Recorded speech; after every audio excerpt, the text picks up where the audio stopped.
Selamat pagi Bapak Ibu. Baik. Apa kabarnya hari ini? Alhamdulillah baik. Iya, puji Tuhan. Ya baik, saya Ibu Titin Pri Hidayati, calon guru penggerak angkatan 10 SMPN 2 Jabian Raya Kabupaten Tulang Pisau akan memaparkan aksi nyata dalam rangka tugas kami memperkenalkan diseminasi budaya positif. Nah, budaya positif ini terdiri dari beberapa bagian, ada 3 poin penting. Yang pertama, disiplin positif, kemudian kebutuhan dasar manusia dan dunia berkualitas, kemudian restitusi melalui 5 posisi kontrol dan segitiga restitusi. Ini kita akan satu persatu nanti mempelajari. Nah, sebelum kita masuk ke materi lebih awal, saya mengajak Bapak Ibu semua untuk melakukan sebuah aktivitas, yaitu membuka kepalan tangan. Nah, Bapak Ibu boleh berdua-dua memposisikan diri sebagai A dan satunya memposisikan diri sebagai B. Boleh saling berhadap-hadapan. Ya, Pak Prap yang tidak ada teman silakan mencari teman. Ya. Nah, caranya begini. Pada tangan Bapak itu sebelah kanan, satu orang sebagai A, tentukan dulu siapa sebagai A, siapa sebagai B. Yang A ini mengepalkan tangan sebelah kanan. Di tangan sebelah kanan yang posisi sebagai A, tangan dikepalkan. Nah, kemudian yang sebagai A ini dia membayangkan yang dikepalkan ini adalah sesuatu yang sangat berharga dan bernilai.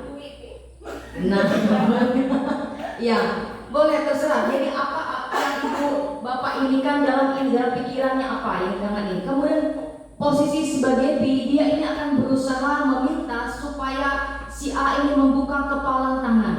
Nah, yang posisi sebagai B bisa mengambil dengan cara memberi iming-iming, misalnya berupa uang tadi seperti Bu ini katakan, kemudian bisa ancaman, bisa bujukan, bisa rayuan, bisa sehingga si A ini membuka kepalan tangan. Mari kita praktekkan bersama-sama. Ya, silakan. Ya, yang sebagai B silakan dibujuk supaya si A ini membuka kepalan tangan. Mari. Atau bisa, si B juga harus bagaimana caranya supaya si A ini bisa membuka kepalan tangan. Kalau paksa.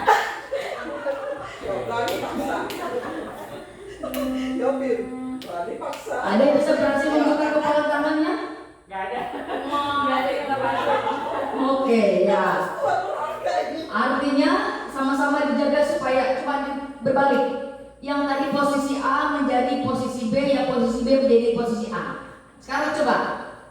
Ya, silakan sama seperti tadi mempraktekkan ini dibuka bagaimana? Misalnya ya, awas sudah dibuka. Nah, dan bisa itu ancaman.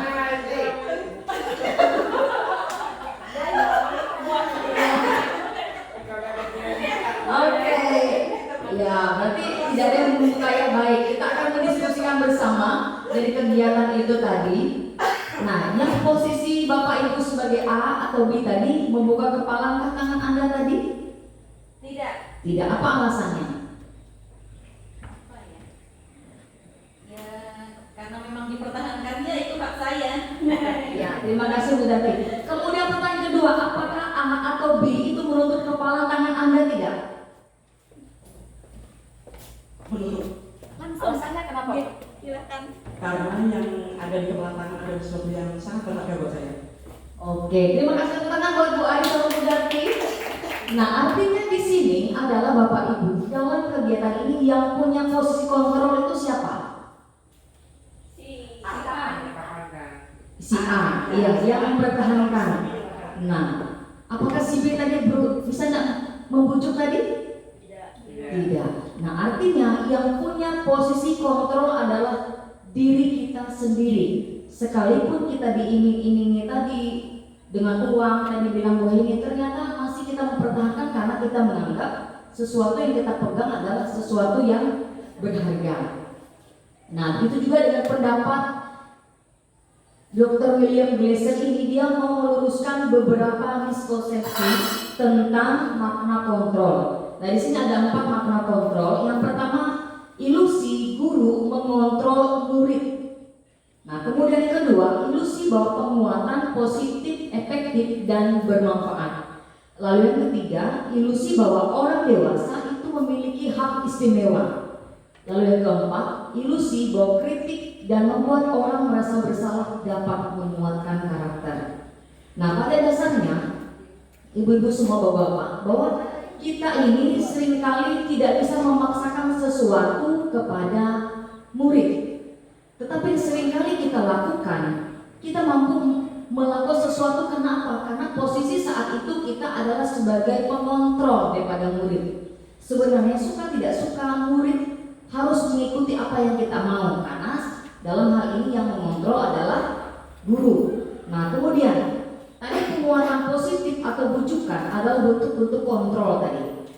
Di sini segala usaha untuk mempengaruhi murid agar mengulang suatu perilaku tertentu. Nah, adalah satu usaha bagaimana kita mengontrol murid. Tetapi ini dalam jangka waktu tertentu kemungkinan murid ini akan menyadari. Kemudian dia akan mencoba untuk menolak dan tidak mengikuti apa yang kita lakukan, bujukan apapun yang kita lakukan, sama seperti yang kita praktekkan tadi. Nah, kemudian seringkali kita juga menggunakan kritik dan rasa bersalah untuk mengontrol murid. Nah, kadang-kadang sulit bagi guru ini untuk kita mengidentifikasi bagi mereka ini untuk melakukan perilaku ini apa motifnya. Nah, kemudian seringkali kita menggunakan bahasa yang halus biasanya untuk menegur siswa. Nah, kemudian ilusi yang keempat itu banyak orang dewasa percaya bahwa mereka ini memiliki tanggung jawab untuk membuat murid-murid berbuat hal-hal tertentu. Nah, di sini kita beranggapan bahwa apapun yang kita lakukan itu harus diterima selama ada sebuah kemajuan berdasarkan sebuah kinerja. Nah, pada saat ini orang dewasa itu mengambil posisi bahwa perilaku kontrol ini mereka memaksa tidak akan efektif untuk jangka waktu panjang. Nah, menurut pendapat beberapa ahli, yaitu Stephen B. Kose yang mengatakan bila kita ingin membuat kemajuan perlahan, sedikit-sedikit ubahlah sikap atau perilaku Anda. Nah, namun bila kita ingin memiliki cara-cara utama, maka kita perlu mengubah kerangka acuan kita tadi. Ada perkataan penting mengatakan, ubahlah bagaimana Anda melihat dunia, bagaimana Anda berpikir tentang dunia. Kemudian ubahlah paradigma Anda, skema pemahaman dan penjelasan aspek-aspek tentang realitas. Kita akan lihat disiplin. Dalam disiplin, seringkali kita mengajukan beberapa pertanyaan. Pertanyaan pertama,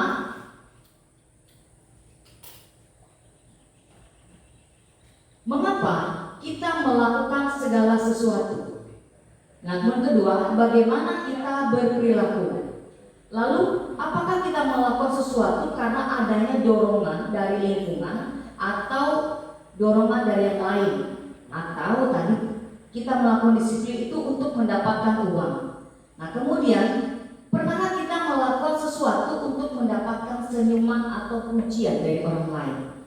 Nah, sekarang kita akan melihat bagaimana konsep disiplin yang positif ini. Nah, kata disiplin ini seringkali kita hubungkan dengan yang namanya hukuman. Padahal ini sebenarnya berbeda. Nah, karena belajar tentang disiplin positif ini tidak harus memberi hukuman. Nah, justru ini adalah salah satu alternatif terakhir dan bila perlu sama sekali tidak kita gunakan. Karena disiplin ini juga mempelajari bagaimana cara kita mengontrol diri dan bagaimana menguasai diri untuk memilih tindakan yang mengacu pada nilai-nilai yang kita hargai. Nah, berarti di sini disiplin itu juga menuntut kita untuk merasa bertanggung jawab terhadap apa yang dilakukan.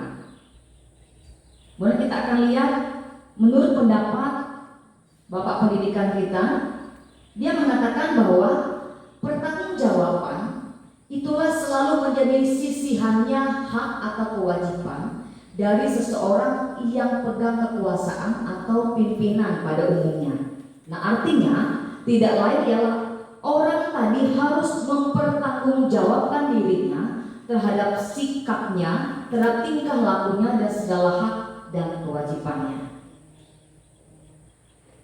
Nah, kita akan lihat bagaimana nilai-nilai universal ini.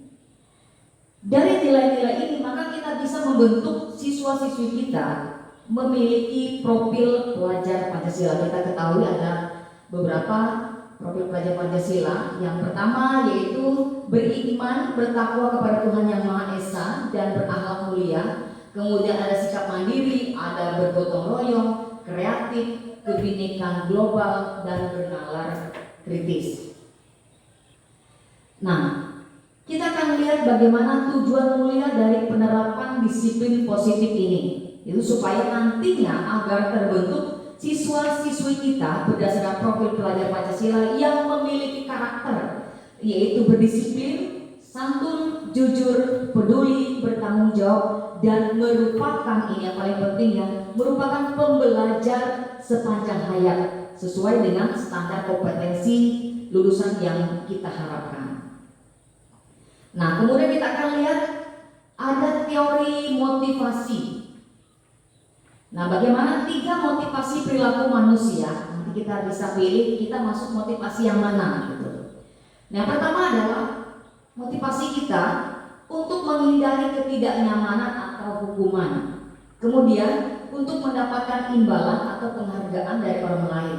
Kemudian yang ketiga untuk menjadi orang yang mereka inginkan dan menghargai diri sendiri dengan nilai yang mereka percaya. Mari Bapak Ibu kita refleksi, mana saya masuk motivasi yang mana ketika saya menerapkan kedisiplinan dalam kepribadian saya melakukan praktik saya sebagai seorang guru di sekolah. Nah, mari bersama-sama kita akan melakukan kegiatan pemantik dari masalah yang dihadapi oleh Ibu Anas ya. Nah, di sini Ibu Anas ya. Ada seorang siswa yang bernama Iva. Iva ini dia kurang menguasai matematika. Sehingga pada saat pelajaran tersebut berlangsung, dia akan lebih banyak berdiam diri atau menggambar di buku pelajarannya. Nah, pada saat guru matematikanya Pak Seno menanyakan pertanyaan, Ipa menjadi gugup dan tidak sengaja menjatuhkan tasnya dari kursi. Serta tiba-tiba menjadi gagap pada saat berupaya menjawab. Seluruh kelas ini menjadi tertawa karena perilaku yang mereka mendengar Ipa tergagap dan terkejut. Lalu Pak Seno ini membiarkan para siswa-siswi ini menertawakan sampai Ipa ini diminta ke depan mendapat sebuah sanksi. Nah, pertanyaan bagi kita semua. Apakah Bapak Ibu setuju dengan tindakan yang dilakukan oleh Pak Seno ini? Ya, silakan Bu Ari.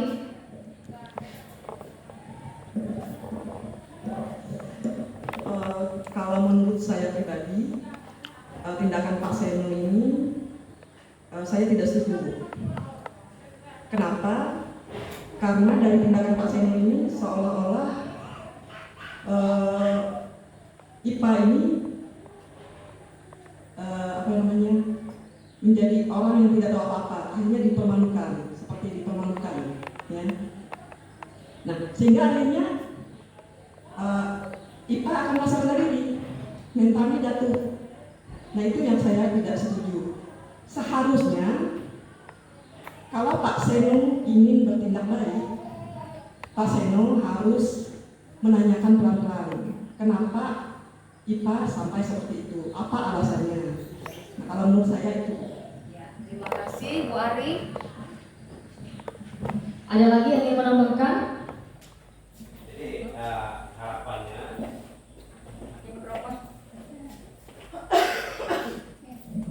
jelas dulu ya. Kalau jadi harapannya siswa itu diberikan motivasi metode bagaimana metode pendekatan kepada siswa tersebut supaya siswa tersebut istilahnya dia merasa aktif dalam proses pembelajaran. Itu aja. Ya, terima kasih. Ya.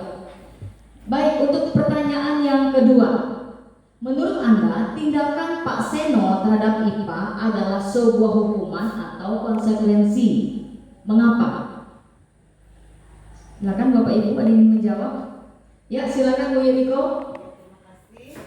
Kalau menurut saya tindakan Pak Seno itu merupakan suatu hukuman. Apalagi ini kan akibatnya sampai menjatuhkan mental anak itu. Kalau di kemudian hari dia akan menjadi tidak percaya diri. kalau dia dipermalukan di depan kelas. Jadi menurut saya tindakan itu sebagai suatu hukuman dari Pak Seno untuk anak tersebut. Itu saja, mungkin ada teman yang lain mau menambahkan? Ya, bagaimana, ada yang menambahkan? Atau sudah klop jawaban Ibu Yuriko? Ya, silakan Bu Arif. Terima kasih. Kalau menurut saya benar yang Ibu Yuriko bilang tadi, tindakan Pak Seno berupa hukuman, bukan konsekuensi ya. Kenapa? Karena tidak menanyakan alasan. Dia hanya langsung apa yang dia lihat pada saat itu melakukan kesalahan, langsung diberi sanksi. Ya. Jadi menurut saya tindakan Pak Seno itu sebuah hukuman. Terima Ya. kasih. Terima kasih Bapak Ibu semua. Baik, untuk menjawab pertanyaan ini dan tadi sudah ada satu dijawab oleh Bapak Kepala Sekolah. Seringkali kita mengaitkan tadi hukuman dan konsekuensi. Nah, seharusnya tadi memang betul. Pak Guru tadi dia tidak langsung mempermalukan si Ipang, tetapi memberikan motivasi dari Pak ya. Nah, kita akan lihat bagaimana di sini bahwa disiplin itu dia dalam bentuk konsekuensi, sudah terencana atau sudah disepakati, yang dibahas dan disetujui oleh antara guru dan murid. Nah, sementara kalau hukuman dia bersifat tidak terencana atau tiba-tiba, sehingga anak atau murid tidak tahu apa yang terjadi dan tidak dilibatkan. Nah, artinya tadi yang dilakukan oleh Pak Guru ini tadi dia melakukan satu hukuman. Artinya hukuman yang dilakukan tadi adalah tidak terencana. Artinya dia melakukannya secara tiba-tiba. Dan yang dia perbuat adalah mempermalukan siswa ini. Nah, yang benar adalah kita akan melihat, nah ini. Nah, yang benar adalah bagaimana kebiasaan kita selama ini. Bila ada seseorang yang berlaku salah, seringkali kita langsung memaafkan. Nah, atau bahkan kita melakukan sesuatu yang membuat mereka tidak nyaman, seperti contoh tadi pemantik. Nah, kita hanya berfokus pada kesalahan lalu mencari kesalahan tersebut. Padahal di sini dalam restitusi pada hari ini yang kita pelajari adalah proses menciptakan kondisi bagi murid untuk memperbaiki kesalahan mereka. Nah, sehingga mereka ini bisa kembali pada kelompok mereka dengan karakter yang lebih kuat. Nah, itu pendapat Gosen. Pendapat Gosen lagi, restitusi juga adalah proses kolaborasi yang mengajarkan murid untuk mencari solusi untuk masalah dan membantu murid berpikir tentang orang seperti apa yang mereka inginkan dan bagaimana mereka harus memperlakukan orang lain. Nah, ciri-ciri restitusi ada beberapa. Nah, intinya dalam restitusi adalah proses pemulihan akan terjadi bila keinginan dari murid berbuat salah itu untuk melakukan sesuatu dengan menunjukkan rasa penyesalan. Nah, mereka mulai berpikir tentang apa yang dilakukan dan mereka akan mencari bagaimana saya untuk menebus kesalahan ini. Nah, di sini perlu tadi dikatakan kita perlu membimbing siswa untuk mengeksplorasi orang seperti apa yang mereka inginkan. Guru bisa bertanya tentang kejadiannya. Nah, seperti pertanyaan pemantik kita di awal, sebenarnya Pak Guru ini menanyakan kenapa? Apa yang menjadi penyebabnya? Sudah berapa kali dia melakukan? Lalu tindakan IPA nanti untuk memperbaiki bagaimana? Nah, jadi kita perlu seperti itu untuk melihat masalah itu. Tapi seringkali yang kita lakukan, kita langsung memberikan hukuman. Nah, sekarang kita akan lihat lagi keyakinan kelas. Nah, mengapa seringkali keyakinan kelas yang dibuat bukan peraturan kelas? Nah, ada beberapa pertanyaan lagi yang saya mau ajak Bapak Ibu semua untuk memperhatikan bahwa mengapa kita melakukan peraturan tentang penggunaan helm ya pada saat mengendarai kendaraan roda 2 atau motor. Nah, kemungkinan jawaban kita sepakat ya, yaitu untuk keselamatan.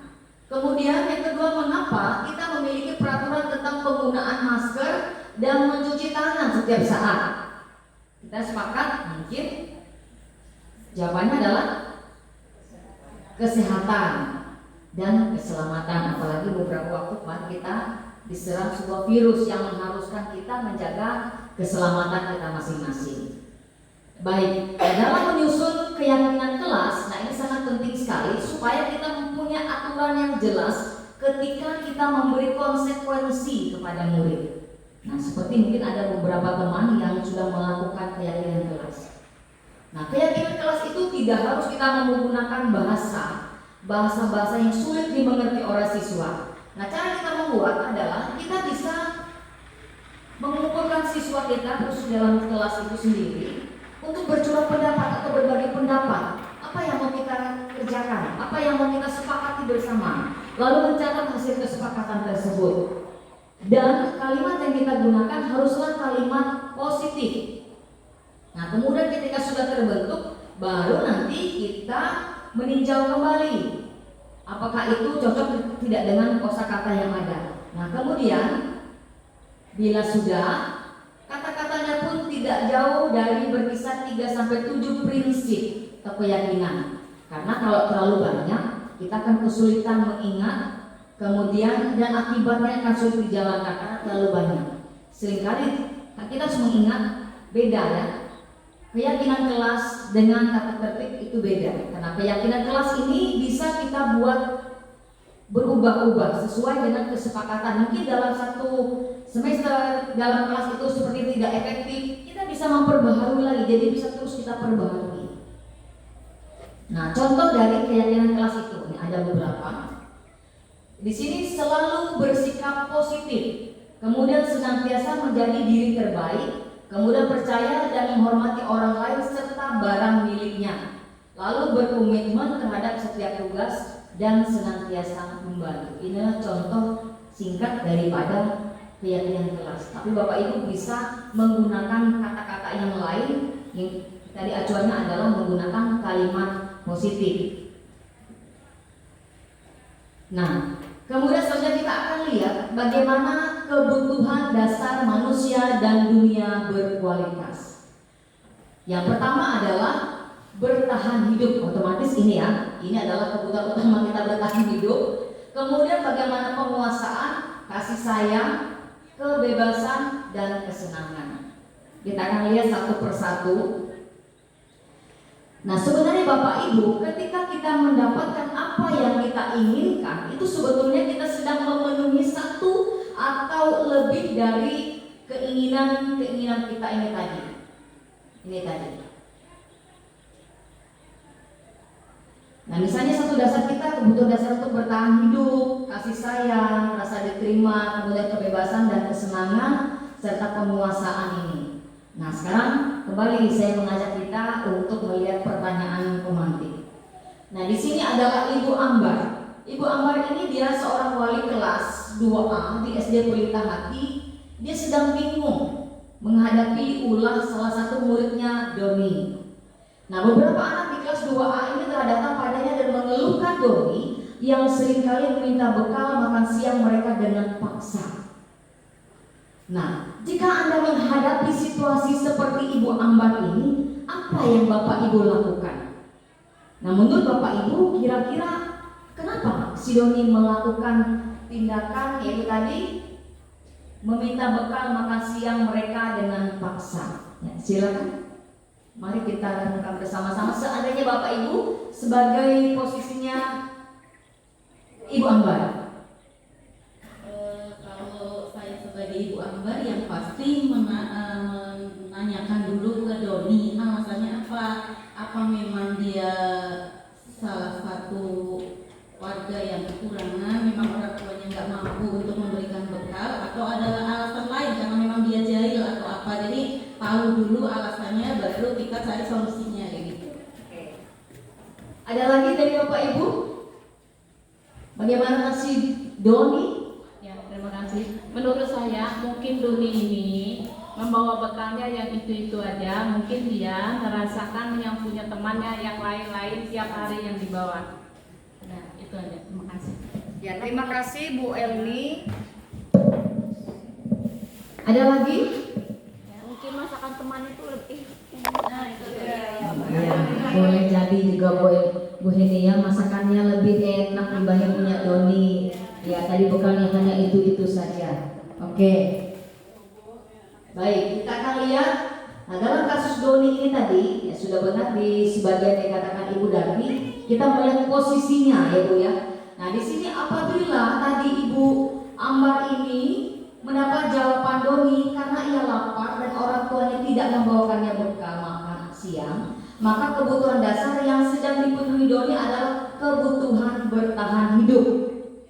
Nah, tetapi apabila Doni tadi menjawab alasannya dia mengambil bekal temannya karena dia merasa senang temannya menjadi memperhatikan dia dan melaporkannya kepada guru, dan guru memberitahukan kepada orang tuanya sehingga orang tuanya jadi memperhatikan. Nah, jadi di sini jawaban Doni dia termasuk kepada senang tadi, fun tadi ya. Dia melihat ekspresi. Nah, kemudian jika jawaban Doni ini tadi dia mengatakan bahwa bekalnya selalu sama dan dia ingin mencoba makanan teman-temannya yang beraneka ragam. Nah, dalam posisi ini Doni sedang memenuhi kebutuhannya akan kebebasan. Nah, tetapi bila Doni ini menjawab, dia mengatakan iseng saja. Tadi yang sudah dijawab oleh Bu Darti, dia ingin melihat ekspresi kesal dari teman-temannya ketika makanannya yang diambil. Nah, dia melihat lucu wajah-wajah temannya. Nah, berarti Doni memenuhi kebutuhannya akan kesenangan ini tadi. Nah, ini. Nah, jadi 5 kebutuhan dasar ini yang seringkali menjadi motivasi ataupun dibalik kita melihat perilaku siswa kita.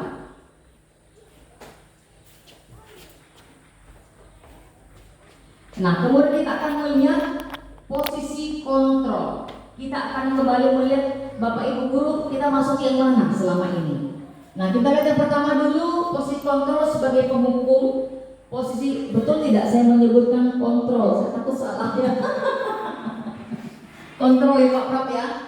Kontrol sebagai penghukum, pembuat rasa bersalah, sebagai teman, pemantau, dan sebagai manajer. Nah, kita lihat satu persatu.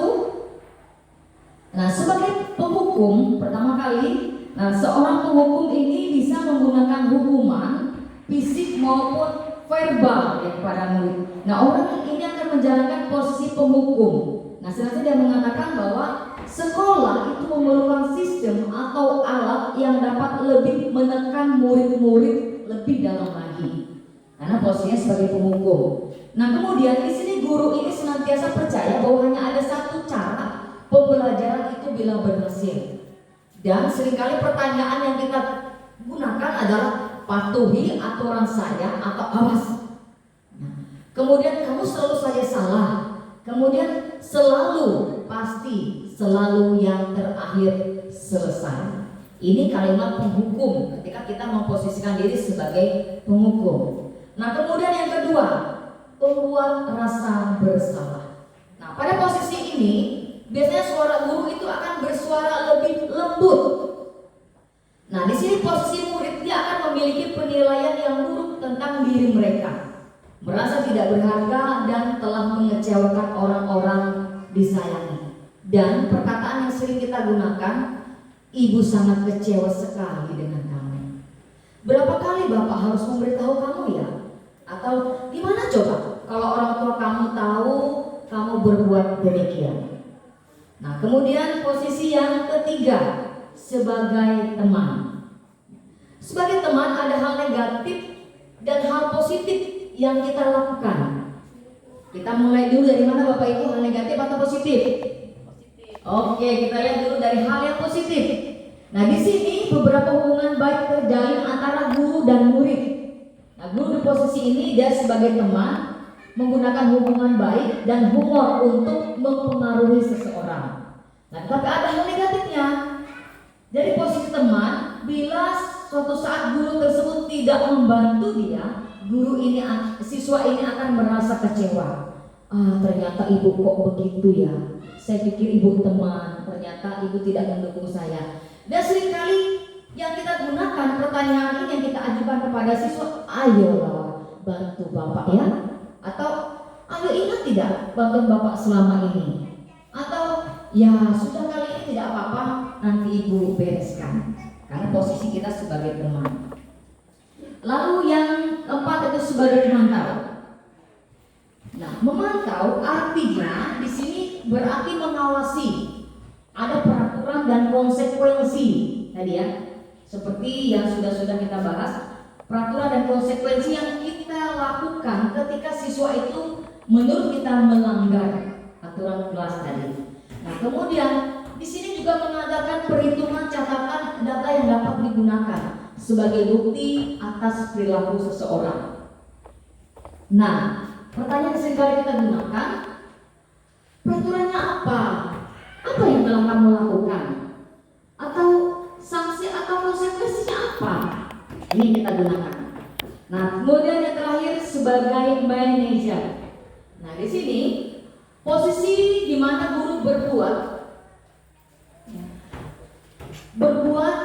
sesuatu bersama dengan murid, mempersilahkan murid mempertanggungjawabkan perilakunya, mendukung murid agar dapat menemukan solusi atas permasalahannya sendiri. Nah, sebagai manajer, di sini juga membimbing murid untuk dapat mengatur dirinya, mengembalikan murid tersebut ke kelompoknya dengan baik dan kuat. Pertanyaan yang sering kita gunakan, apa yang kita yakini? Nah, lalu selalu diingatkan kepada keyakinan kelas. Nah, apakah kamu meyakininya? Kemudian, jika kamu meyakininya, apakah kamu bersedia memperbaikinya? Nah, jika kamu memperbaiki hal ini, menunjukkan apa tentang dirimu? Kemudian pertanyaan, apa rencana kamu untuk memperbaiki hal ini? Ini posisi kita sebagai manajer. Nah, lalu kita akan masuk kepada segitiga restitusi. Ada langkah dan kontrol yang kita lakukan, yaitu langkah pertama menstabilkan identitas. Nah, teori kontrolnya adalah kita semua akan melakukan hal yang terbaik yang kita lakukan. Kemudian yang kedua, validasi tindakan yang salah. Kita selalu menekankan sebagai teori kontrol bahwa semua perilaku itu memiliki alasan. Tadi seperti yang Bu Berarti katakan, kita mencari dulu mengapa dia melakukan seperti itu. Kemudian yang ketiga, menanyakan keyakinan. Nah, teori kontrolnya, kita semua memiliki motivasi internal. Nah, ini tadi contoh daripada segitiga institusi saya buat dalam bentuk segitiga. Kita akan bisa mengajukan kalau misalnya dengan menstabilkan identitas tadi, kita bisa mengajukan perkataan seperti ini kepada siswa dan mengingatkan bahwa setiap orang itu pasti pernah melakukan kesalahan. Kemudian kita juga bisa menggunakan kamu bukan satu-satunya yang pernah melakukan ini. Nah, dengan kita memperkatakan ini, maka siswa tidak akan lagi takut, tetapi dia akan mau terbuka kepada kita ketika kita menstabilkan identitas. Nah, lalu kita akan melihat validasi tindakan yang salah. Kita akan melihat apa alasannya. Dengan mengajukan pertanyaan, kamu tentu punya alasan melakukan ini. Atau yang kedua, adakah cara yang lebih efektif? Apa yang kamu butuhkan? Nah, lalu yang ketiga, menanyakan keyakinan kelas, yaitu keyakinan kelas apa yang telah kita sepakati.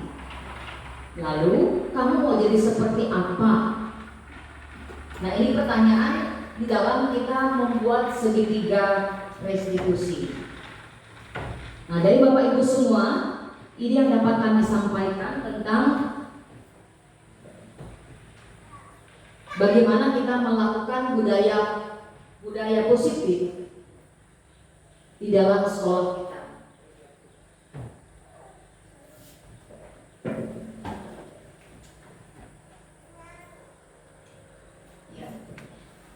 Nah, semoga dari apa yang kami sampaikan hari ini akan memperoleh sesuatu yang terbaik, perubahan yang terbaik dalam sekolah kita. Bagaimana kita mengembangkan budaya positif di dalam lingkungan kita SMPN 2 Jabir Raya.